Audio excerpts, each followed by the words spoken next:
Le journal Bénédicte Kanda.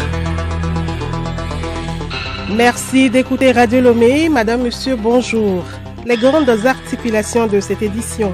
Satisfaire les besoins en eau potable des populations partout au Togo, une préoccupation du chef de l'État-fort Esadzimna Nyasingbe.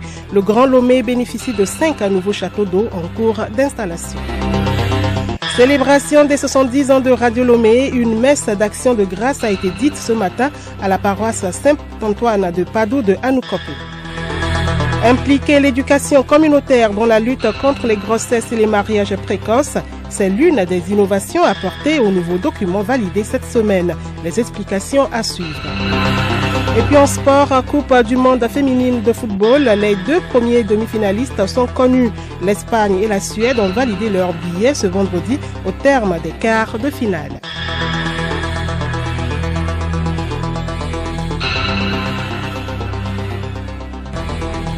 radiolomé.tg. Bienvenue à tous. De l'eau potable, il en manque encore à une grande partie de la population togolaise. De nombreux projets sont en cours pour mettre à disposition de l'eau de bonne qualité aux populations. Une préoccupation du chef de l'État-fort Esadzimna Nyasingbe. Le Grand Lomé bénéficie de 5 nouveaux châteaux d'eau en cours d'installation. Ils vont desservir environ 200 000 habitants. Les détails dans ce dossier de Juliette Kamde avec la voix d'Alice Berthe Barandao.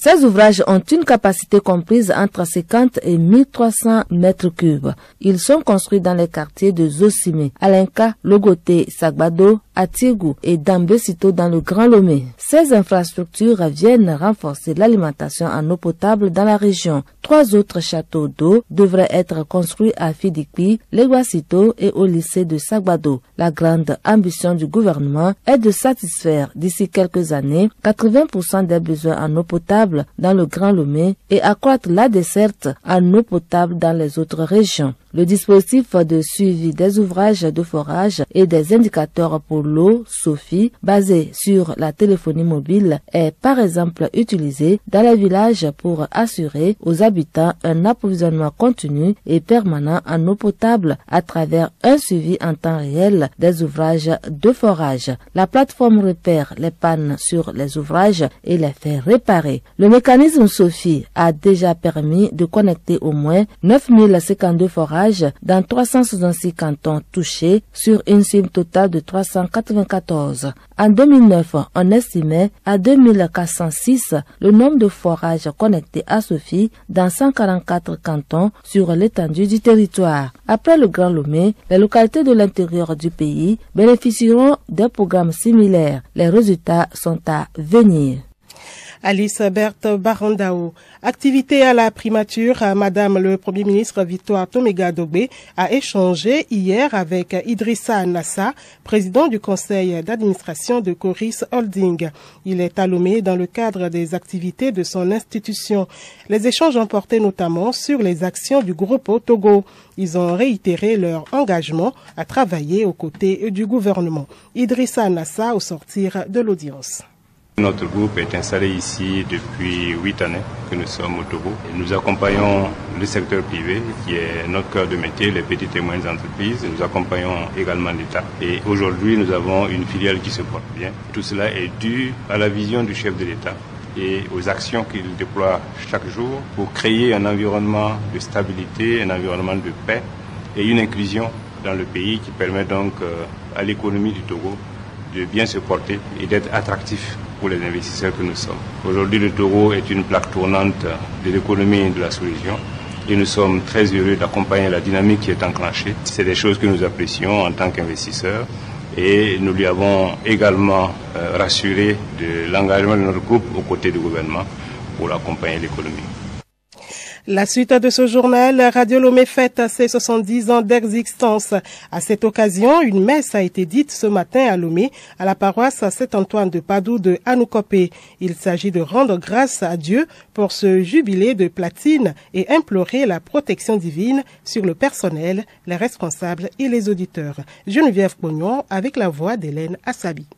Vraiment, il est juste et bon pour ta gloire et notre salut, de t'offrir notre action de grâce toujours et en tout lieu, Seigneur Père très saint, Dieu éternel et tout-puissant. C'est à travers cette évocation que le curé de la paroisse Saint-Antoine de Padoue, Dieudonné Gouchab, a prié pour le personnel de Radio Lomé. Dans son homélie tirée de l'évangile Saint-Jean, le célébrant a invité l'assistance à avoir un cœur d'humilité et de simplicité comme Sainte Claire célèbre ce jour. Le message central, c'est une invitation à chacun d'entre nous à pouvoir vivre là où nous sommes, l'idéal de pauvreté. Pauvreté du Christ lui-même qui a accepté de se dépouiller de sa divinité pour être l'un de nous et pour nous sauver. Donc c'est vraiment ce message que chacun d'entre nous puissions faire des efforts qui conviennent pour se débarrasser de notre orgueil d'homme et puis épouser cette pauvreté-là qui est le chemin qui conduit à Dieu, qui conduit au salut. Au-delà de cette célébration, le frère Dieudonné Gouchab a encouragé le personnel de Radio Lomé pour le service rendu à la nation. Il a également exhorté les agents au travail bien fait. À l'occasion donc de 10 ans de Radio Lomé, le message que personnellement je voudrais livrer aux agents de cette radio, c'est d'abord des messages d'encouragement et aussi de remerciements pour tous les sacrifices qu'ils font pour nous donner les informations et puis prier pour eux, prier le Seigneur de leur donner la force pour qu'ils puissent effectivement, au milieu de trop d'informations que nous avons, donc prier le Seigneur de leur donner cette claire vision-là dans leur responsabilité pour que les informations qu'ils nous donnent soient donc des informations vraies et justes. Donc c'est vraiment le message et puis les souhaits que je formule à l'endroit des agents de Radio Lomé.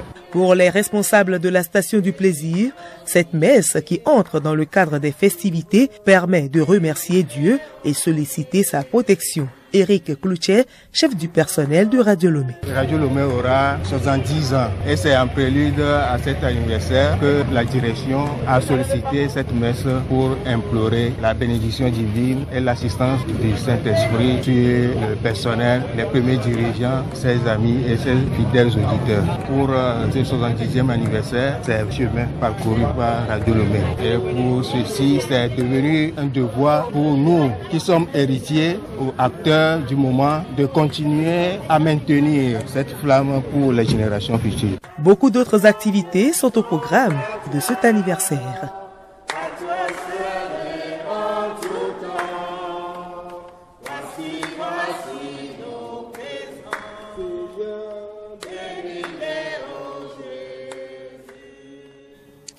Elena Sabi, dans le cadre de cette célébration, une prière musulmane est prévue tout à l'heure à 13h à la grande mosquée de Lomé. Suite de notre série de dossiers sur la lutte contre les grossesses et mariages précoces, aujourd'hui, la ministre Adjovi Lolognon Apedo Anakoma de l'Action sociale, de la promotion de la femme et de l'alphabétisation nous parle de l'une des innovations apportées au nouveau document validé cette semaine. Elle est au micro de Geneviève Bognon. Une autre innovation est le renforcement de l'action communautaire avec une participation active des communautés, non seulement durant le processus d'actualisation du programme, mais aussi dans la riposte en tant qu'acteur de mise en œuvre du programme. Ça veut dire que le nouveau programme vise à mettre au cœur de la lutte contre les grossesses en milieu scolaire les communautés elles-mêmes, les leaders religieux, les parents et toute la communauté. Parce que nous savons que de par le passé, l'enfant n'appartient pas à son papa et à sa maman. L'enfant appartient à la communauté.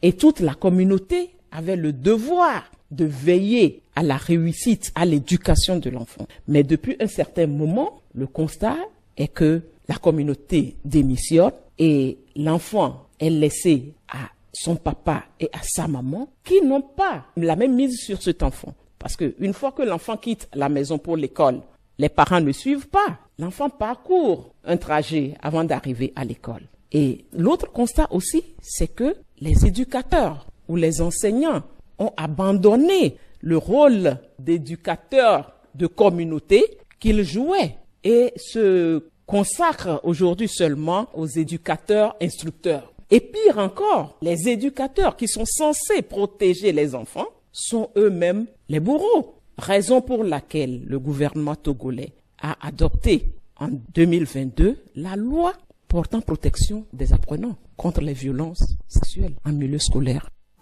Vous suivrez l'intégralité de l'entretien sur la lutte contre les grossesses et mariages précoces dans le magazine Pluriel de demain samedi. Les secteurs publics et privés se mettent ensemble pour soutenir la recherche et l'innovation en Afrique de l'Ouest. Un projet dénommé Partenariat public et privé pour la valorisation des résultats de recherche et de l'innovation a été mis sur pied. Il organise à cet effet la première édition du salon Savary le 18 septembre prochain. En prélude, une conférence de presse a été organisée hier à Lomé. Nabara Nafaranoudar y était.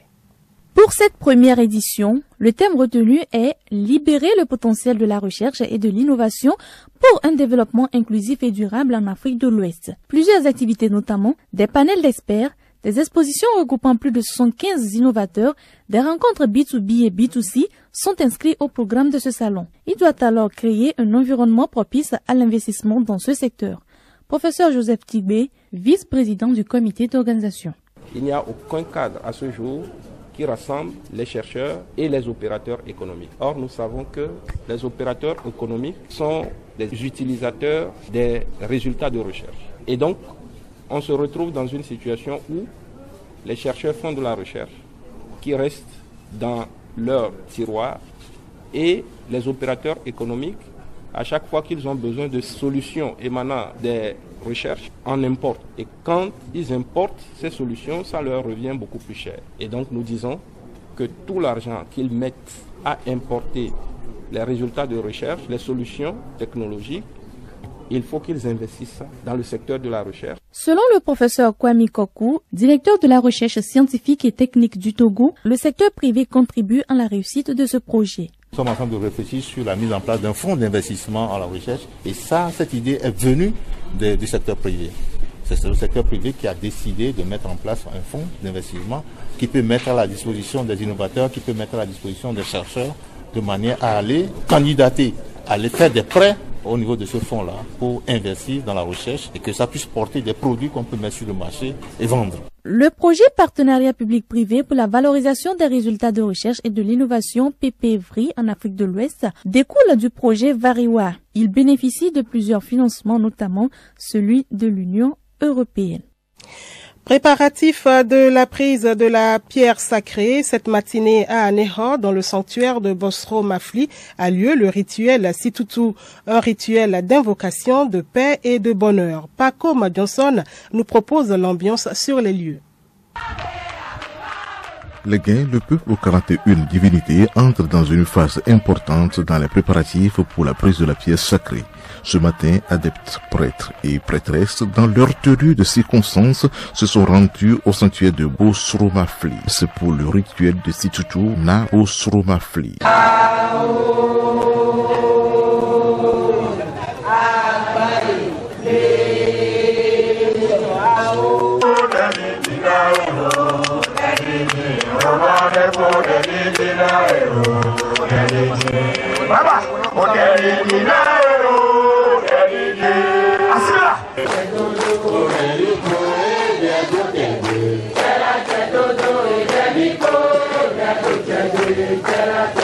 Ils ont invoqué les manes des ancêtres et les divinités.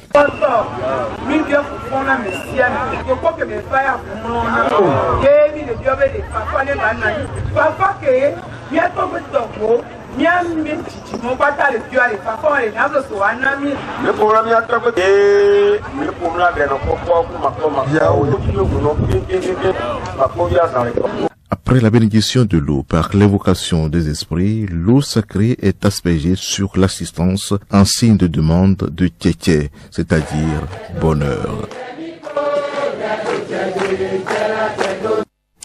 Pacom Johnson. Culture toujours, les populations de la préfecture de Zio sont en fête ce samedi. Elles célèbrent Aïzan ou la fête du haricot. C'est un moment de retrouvailles pour les peuples évés qui adressent des prières aux mânes des ancêtres pour la moisson. L'historique de cette fête avec Geneviève Bognon. Cette célébration de retrouvailles des fils et filles de cette préfecture est organisée chaque deuxième samedi du mois d'août en mémoire du peuple évé en exode venant d'Agbobo à Ouachan. Alors qu'ils immigraient vers le sud, ils ont fondé la localité de Thiélié vers 1720 en semant du haricot. Les semeurs refusèrent ensuite de quitter les lieux et désirant d'attendre la récolte du haricot. Et donc le nom tchévier vient de tché, c'est-à-dire pousser, et vier qui veut dire un peu. Aïane tchévier, que le haricot pousse un peu. Aïzan est une manifestation culturelle qui représente pour les natifs de Zio un partage de leur histoire commune. Aïzan se déroule dans la préfecture de Zio, chef-lieu de la région maritime, une subdivision administrative du Togo. On y dénombre plus de 500 000 habitants selon le recensement de 2022. Elle compte une vingtaine de cantons. L'agriculture et le commerce sont les principales activités de cette localité.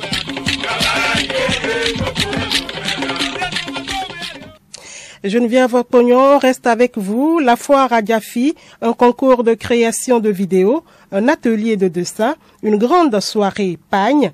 Voilà entre autres activités qui meublent le rendez-vous culture de ce vendredi. Effectivement, plusieurs événements se partagent cette page culturelle. Grande soirée pagne dénommée Avons-nous, organisée par le groupe de danse Ross King. Cette 3e édition se déroule le 19 août prochain à l'espace culturel Terra Nostra. Au programme, présentation des tenues en pagne, prestations des artistes comme Nyanki Nyakana, Junior Seme, Patapa, Kossi Apesson et autres. Ce sera à partir de 19h.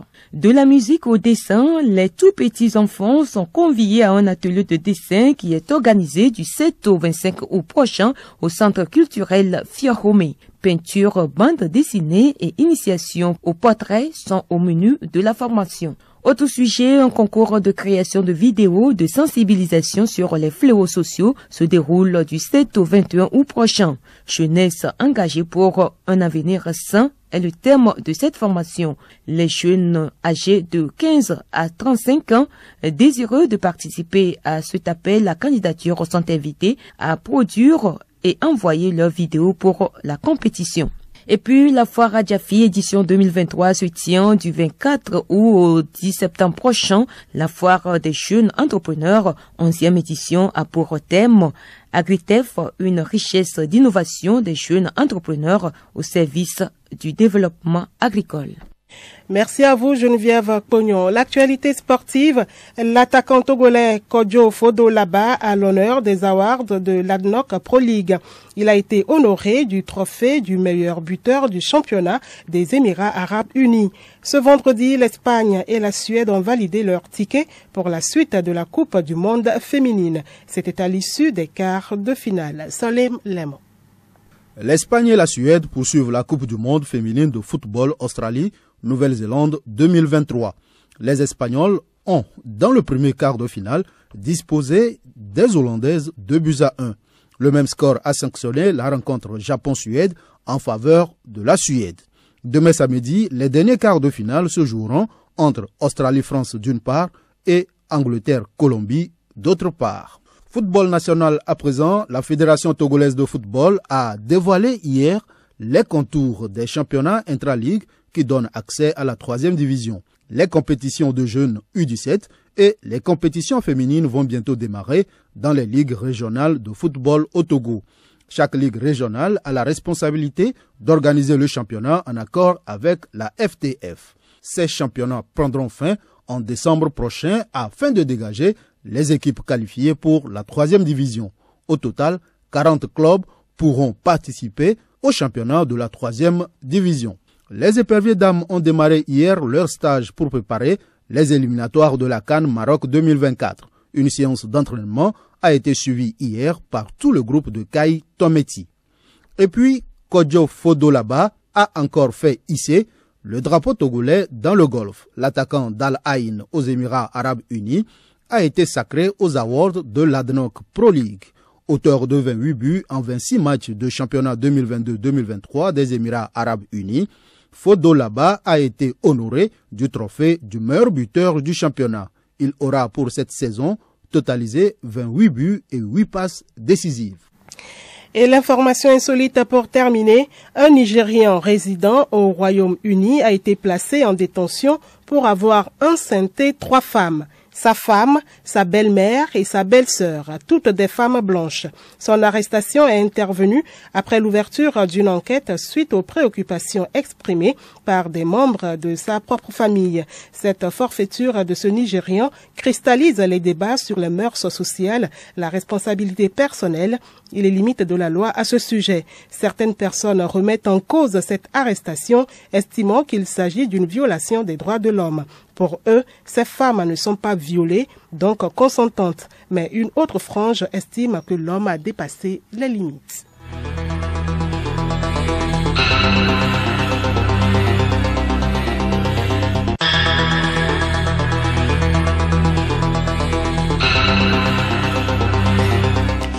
Madame, Monsieur, voilà, ce journal se referme ainsi. Merci de l'avoir suivi. Le rappel des titres. Satisfaire les besoins en eau potable des populations partout au Togo, une préoccupation du chef de l'État Faure Essadona Gnassingbé. Le Grand Lomé bénéficie de 5 nouveaux châteaux d'eau en cours d'installation. Célébration des 70 ans de Radio Lomé, une messe d'action de grâce a été dite ce matin à la paroisse Saint-Antoine de Padoue de Anoukopé. Impliquer l'éducation communautaire dans la lutte contre les grossesses et les mariages précoces, c'est l'une des innovations apportées au nouveau document validé cette semaine.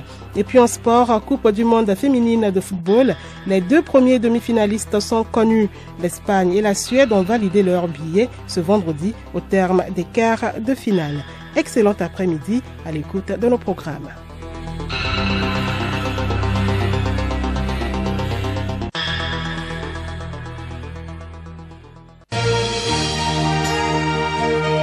Radio Lomé, boîte postale 434, email radiolomé@radiolomé.tg. radiolomé.tg